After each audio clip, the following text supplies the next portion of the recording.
não é, pelo menos não deve ser, compartimentalizada.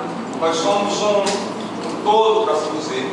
O que nós somos no âmbito, na esfera da família, é o que nós devemos ser na esfera acadêmica, se eu milito na esfera acadêmica, ou na esfera, qualquer que seja.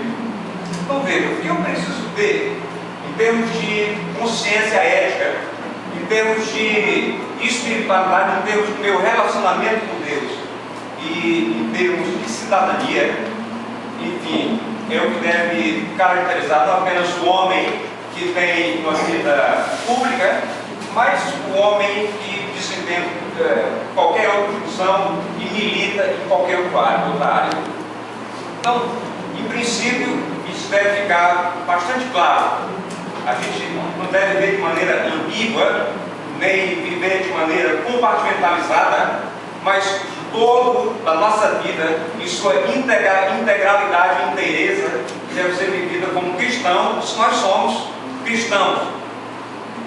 Eu estava pensando sobre algumas pessoas a respeito de quem eu li há algum tempo, alguém que, muito envolvido em política, no país dele, escreveu um livro sobre a morte do Oeste, a morte do Ocidente, melhor dizendo, seria o título em português.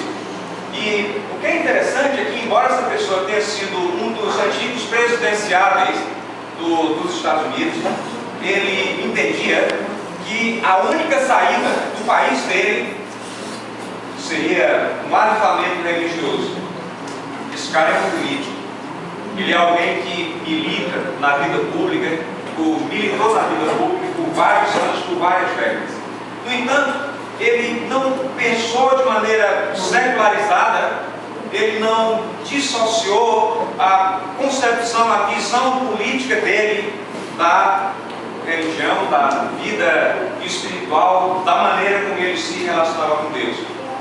Então vejam, a gente não somente pode, como deve, se envolver politicamente. Eu sei que em nosso meio, em nossa cultura, há um quê de alienação, principalmente no meio chamado de evangélico.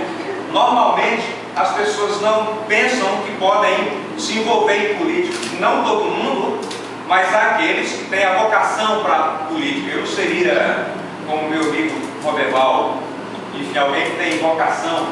Eu não tenho essa vocação, mas eu não deixo de reconhecer que mesmo aqueles que não têm a vocação podem ser como James Kennedy, que era um pastor presbiteriano, tem inclusive livros publicados, livros traduzidos para português, um deles intitulado "E se Jesus não tivesse nascido?" E se Jesus não tivesse nascido? Um livro em que ele tenta mostrar a importância crucial de Jesus Cristo para o Ocidente e para o mundo. Então vejam, embora ele fosse um pastor de igreja, falecido há 2 anos, há pouco mais de 2 anos, embora ele fosse um pastor de igreja, pregasse a palavra de Deus, fosse comprometido com o Evangelho, esse era um dos homens mais envolvidos com as questões culturais. Estava envolvidíssimo, para assim dizer, no embate cultural. Ele fazia frente, ele se opunha, por exemplo, aos movimentos nos Estados Unidos que tentavam banir, tirar, remover dos espaços públicos quaisquer referência ao cristianismo, como por exemplo os 10 mandamentos. Não, de modo nenhum. A sociedade tem que ser laica, tem que ser secularizada. Aí há uma falta de clareza quanto ao que significa laico ou uma sociedade laica. Os leigos são religiosos também. Laico não é de leigo, os leigos são religiosos também.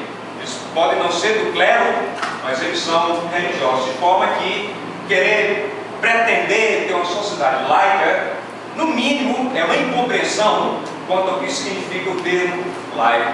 Uma sociedade laica ela pode ser, sem sombra de dúvida, movida a partir de princípios cristãos. Então, a espiritualidade,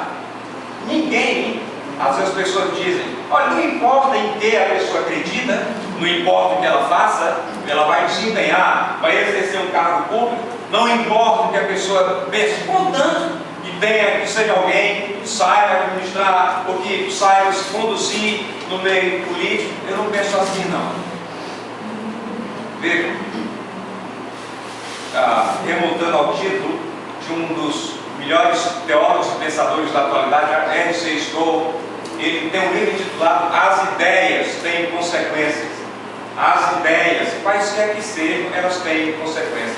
Sejam essas, se essas forem ideias bíblicas, essas vão reverberar, essas vão se refletir na maneira como nós nos conduzimos, na maneira como nós fazemos política, na maneira como nós criamos os nossos filhos. Então veja, é absolutamente fundamental a gente entender que a nossa vida, ou melhor, a maneira como nós nos conduzimos em sociedade deveria ser movida por princípios cristãos, por princípios bíblicos. Eu sei que em nossos dias as pessoas são tanto refratárias a dizer em público que acreditam na Bíblia. É tolice. Algumas pessoas acham que para assim dizer, melhor, ou mais bonito, ou mais aceitável, ou mais palatável dizer que é ateu ou que é agnóstico. Na verdade, viver a parte de Deus é absolutamente irracional. A falta de fé é irracional. Esse foi um título de um dos sermões de Martin Lloyd-Jones. A irracionalidade da falta de fé.